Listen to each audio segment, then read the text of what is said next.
Hi నమస్తే welcome to red TV నేను మీ ప్రత్యూష ప్రస్తుతం మనతో పాటు సీనియర్ జర్నలిస్ట్ దమ్ బాలాజీ గారు మనతో ఉన్నారు సార్ తో మాట్లాడి మన విషయం తెలుసుకుందాం నమస్తే సార్ నమస్తే.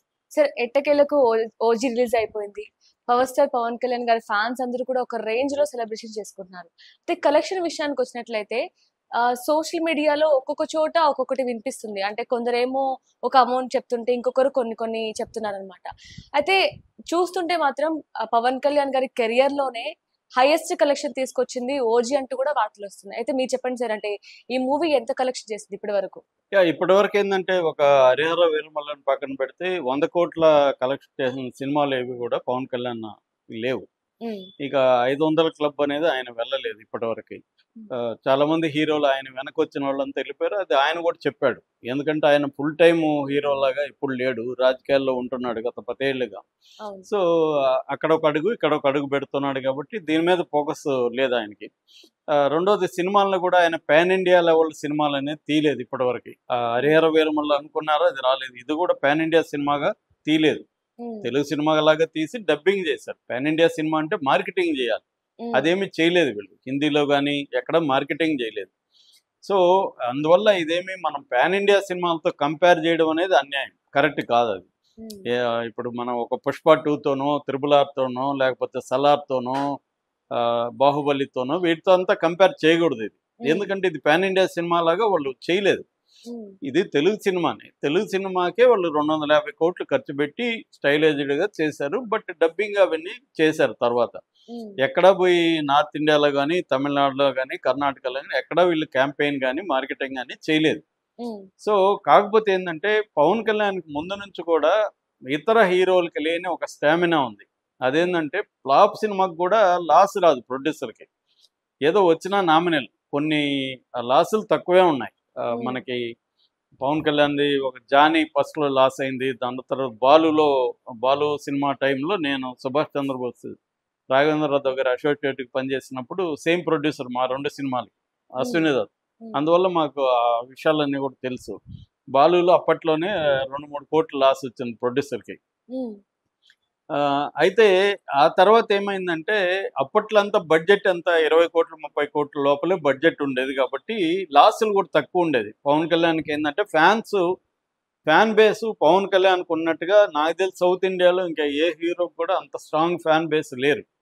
అది ఒక పవన్ కళ్యాణ్కే ఉంది. అది ఇంకా పెరుగుతుంది తప్ప తగ్గట్లేదు ఫ్యాన్ బేస్.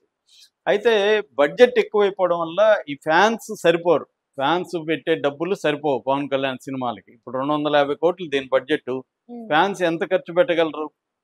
కాబట్టి ఇది సరిపోదు. అంటే గవర్నమెంట్స్ కూడా ఒప్పుకోవాలి కదా టికెట్ రేట్లు. ఇక్కడ ఇప్పుడు హైకోర్టు క్యాన్సిల్ చేసింది, దానివల్ల ప్రీమియర్ షోలు తర్వాత ఈ 10 రోజుల టికెట్లు ఇవన్నీ ఇప్పుడు దెబ్బ తగిలినట్టే కదా కలెక్షన్ల మీద. సో అందువల్ల ఏంటంటే పవన్ కళ్యాణ్ సినిమాలని కంపేర్ చేయకూడదు, అతని సినిమాలతో అతన్ని కంపేర్ చేయాలి తప్ప వేరే హీరోల సినిమాలతో కంపేర్ చేయడం కరెక్ట్ కాదు. సో ఈ నేపథ్యంలో ఓజీ మాత్రం best in the Pawan Kalyan cinemas అని చెప్పొచ్చు. ఇప్పటి వరకు రిలీజ్ అయిన పవన్ కళ్యాణ్ సినిమాల్లో ఓజీ అనేది కలెక్షన్ల పరంగా బెస్ట్ అనేది చెప్పొచ్చు. అయితే మనకి రేపటికి కానీ డీటెయిల్ కలెక్షన్లు అనేవి తెలియవు, ఇప్పుడంతా స్పెక్యులేషనే. కాకపోతే స్పెక్యులేషన్ చేయడానికి కూడా ఒక బేస్ ఉండాలి కాబట్టి మనం బేస్గానే ఆలోచిస్తే పవన్ కళ్యాణ్ ఈ సినిమాకి బడ్జెట్ 250 కోట్లు, అందులో పవన్ కళ్యాణ్ రెమ్యునరేషన్ 100 కోట్లు, మిగతా 150 కోట్లు సుజిత్ కావచ్చు, మిగతా కాస్టింగ్ రెమ్యునరేషన్, టెక్నీషియన్లు, తర్వాత ప్రొడక్షన్, ఇది అలాట్ చేశారు. ఆ రకంగా తీసుకున్నప్పుడు తక్కువే బడ్జెట్ ఇది. ఎందుకంటే టెక్నీషియన్లకి ఆర్టిస్టులకే మోర్ దెన్ 60% వెళ్ళిపోతుంది. ఇంకా మిగిలింది అక్కడ 30-40% ప్రొడక్షన్ మీద ఖర్చు పెట్టాల్సిన పరిస్థితి ఉంది. అందువల్లనే విఎఫ్ఎక్స్ లాంటివి గ్రాండ్గా రాలేదు. ఉన్నంతలో స్టైలైజ్డ్గా బాగా ఉపయోగించుకొని సుజిత్ సినిమాని చేశాడు. ఎక్కడ పూర్ అనిపించట్లేదు, బాగా స్టైలైజ్డ్గా చేయడానికి కారణం సుజిత్ దాన్ని అంటే నీకు ఇచ్చిన అమౌంట్తో క్వాలిటీ, బెస్ట్ క్వాలిటీ తీసుకురావడానికి సుజిత్ వర్క్ చేశాడు. అయితే ఈ నేపథ్యంలో ఏంటంటే ఫ్రీ థియేటర్ బిజినెస్ బాగా అయింది ఈ సినిమాకి. అంటే ఫర్ ఎగ్జాంపుల్ ఆంధ్రప్రదేశ్లో అంటే ఆంధ్ర సీడెడ్ అని 2 ఏరియాలు ఉంటాయి, 2 కలిపి 102 కోట్ల బిజినెస్ అయింది. అట్లాగే నైజాం అంటే తెలంగాణ 55 కోట్ల బిజినెస్ అయింది. కర్ణాటకలో 8 కోట్ల బిజినెస్ అయింది. తమిళనాడు కేరళ కలిపి 3 కోట్లు అయింది. మిగతా మిగతా ఇండియా అంతా హిందీ అన్నీ కలుపుకుంటే 168 కోట్ల బిజినెస్ ముందే అయిపోయింది. అట్లాగే ఓవర్సీస్లో కూడా ఒక 25 కోట్ల బిజినెస్ అయింది. అంతా కలుపుకుంటే 193,50,00,000 ప్రీ రిలీజ్ థియేట్రికల్ బిజినెస్ అయింది. అంటే దాదాపు 200 కోట్లు ఇక్కడే వచ్చేసాయి. గ్రాస్ ఇది గ్రాస్ కాదు, బిజినెస్ అయిపోయిందంటే అమ్మేసుకున్నారు, నెట్టే ఇది. సో ఇప్పుడు వాళ్ళకి ఇంకా ఎంత ఉంది, 50 కోట్లు ఉంది. అది ఓటీటీ, డిజిటల్ రైట్స్, తర్వాత శాటిలైట్ రైట్స్ ఇవన్నీ వచ్చేస్తాయి. అంటే సినిమా ఫ్లాప్ అయినా ప్రొడ్యూసర్ సేఫ్లోనే ఉన్నాడు ఆల్రెడీ ఈ సినిమాకి. కొన్నోళ్ళు ఇప్పుడు సేఫా కాదనేదే ఇప్పుడు చర్చ. కొన్నోళ్ళు కూడా పక్కా సేఫే ఈ సినిమాకి. ఎందుకంటే ఆల్రెడీ ఈ ప్రీమియర్ షోల కలెక్షన్లే ఒక తెలుగులోనే కలెక్షన్లు 11.5 కోటి అని శాక్-నిల్క్ అనే ఒక సైట్ వాళ్ళే మన బాక్స్ ఆఫీస్ కలెక్షన్లో అథెంటిక్గా చెప్పేది శాక్-నిల్క్.com అనమాట. వాళ్ళు ఇప్పటి వరకు చెప్తాను, ఇంకా లెక్కలు రావాల్సింది. చెప్తున్న దాని ప్రకారం 11 కోట్ల 60 లక్షలు అని చెప్తున్నారు వాళ్ళు. ఇది ఇంకా కంప్లీట్గా లెక్క అకౌంట్స్ వస్తే ఎక్కువ వస్తుంది. ఎందుకంటే అడ్వాన్స్లే 50 కోట్లు వచ్చింది ఈ సినిమాకి.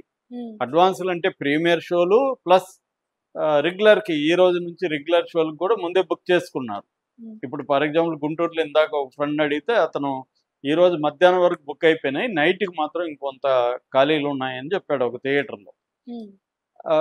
కొంతమంది రేపటికి ఎల్లుండికి కూడా సాటర్డే సండే దొరుకుతాయి లేదని అప్పుడు కూడా బుక్ చేసేసుకున్న వాళ్ళు ఉంటారు. అట్లాగే అమెరికాలో కూడా అట్లా అడ్వాన్సుల రూపంలోనే 50 కోట్లు వచ్చేసాయి. సో ఈరోజు ఈవినింగ్కి ఫస్ట్ డే కలెక్షన్లు ఎంత అనేది చెప్తారు. సో ఫస్ట్ డే కలెక్షన్లు ఒక 100 కోట్ల వరకు రావచ్చు అనేది, 120 రావచ్చు అని కొంతమంది, 100 కోట్ల వరకు రావచ్చు అనేది చెప్తున్నారు. ఈ అడ్వాన్సుల వ్యవహారం ఈరోజు ప్రీమియర్ ఇవన్నీ కలుపుకుంటే రేపటికి లోపల ఒక 100 కోట్లు చేరితే మాత్రం ఇది 500 కోట్లు వెళ్ళినా కూడా ఆశ్చర్యం లేదు. సో ఎందుకంటే ఊపు అలా ఉంది. అంటే దీని మీద మిక్స్డ్ రివ్యూస్ వచ్చాయి ఆల్రెడీ. అంటే ఫ్యాన్స్కి, పవన్ కళ్యాణ్ అభిమానులకి బాగా నచ్చేసింది. ఎక్స్ట్రాడినరీది, హిట్ కొడుతున్నాం, బ్లాక్ బస్టర్ రేంజ్లో చెప్పుకుంటున్నారు. కానీ మామూలు వాళ్ళు రివ్యూలు వచ్చేసరికి ఏంటంటే ఇది ఫస్ట్ హాఫ్ బాగుంది, సెకండ్ హాఫ్ డల్గా ఉంది, పవన్ కళ్యాణ్ చురుగ్గా ఉన్నాడు తప్ప ఆయనకేం ఎమోషనల్ డ్రామా లేదు, ఎంటర్టైన్మెంట్ వాల్యూ లేదు, ఇలాగేమో చెప్తున్నారు. కానీ ఈ స్థాయిలో ఫ్యాన్స్కి లేకపోతే మాస్కి ఎక్కిందంటే ఖచ్చితంగా హిట్ అయిపోతుంది. ఇది మామూలుగా మనకు మార్కో లాంటి వైలెంట్ సినిమానే 100 కోట్ల పైన కలెక్ట్ చేసింది. లాంగ్ రన్లో అది 200-300 కోట్లు కలెక్ట్ చేసింది. అంటే ఇవాళ ఏంటంటే చాలామంది అనేది ఏంటంటే ఫ్యామిలీ ఆడియన్స్ చూస్తేనే ఆ సినిమా హిట్ అవుతుందని. అది కొంతవరకు కరెక్టే, కానీ అది కాకపోయినా కూడా ఫ్యామిలీ ఆడియన్స్ లేకుండా హీరో ఓరియంటెడ్ సినిమాలకు కూడా ఇవాళ ఫ్యామిలీ ఆడియన్స్ కూడా వెళ్తున్నారు. ఎందుకంటే ఓటీటీలో ఫ్యామిలీ ఆడియన్స్ కూడా వైలెన్స్కి అలవాటు అయిపోయారు. ఇప్పుడు చాలామంది అమ్మాయిలకి హారర్ సినిమాలు ఇష్టం, వైలెన్స్ ఇష్టం వాళ్ళకి కూడా. సో అబ్బాయిలకే వైలెన్స్ ఇష్టం అనేది అబద్ధం, అమ్మాయిలకి కూడా వైలెన్స్ ఇష్టం. సో కాబట్టి ఫ్యామిలీ ఆడియన్స్ వెళ్ళరు అనేది ఏమి లేదు. చిన్నపిల్లలు కూడా ఎక్స్పోజ్ అయిపోయారు ఇప్పుడు. కాకపోతే దీంట్లో ఏంటంటే మల్టీప్లెక్స్లో 18 ఏళ్ళ లోపల వాళ్ళని అలో చేయరు, ఎందుకంటే ఏ సర్టిఫికేట్ ఫిల్మ్ కాబట్టి. అదొక్కటే దీనికి ప్రాబ్లం. రెండోది, ఇక్కడ తెలంగాణ హైకోర్టు ఈ టికెట్ల క్యాన్సిల్ చేసింది కాబట్టి, ప్రీమియర్ షోని టికెట్ల పెంపుని అది ఆపేసింది కాబట్టి ఆ మేరకు నైజాంలో ప్రాబ్లం.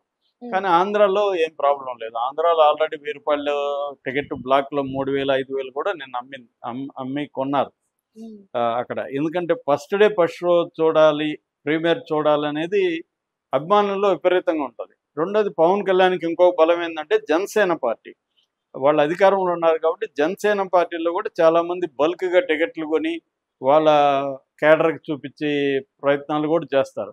నిన్న ఎవరో ఒక అతను నాకు ఎవరైనా అప్పు ఇవ్వండి లేకపోతే దానం చేయండి, నేను ప్రీమియర్ షో చూడాలని కూడా పెట్టాడు, అది వైరల్ అవుతుంది.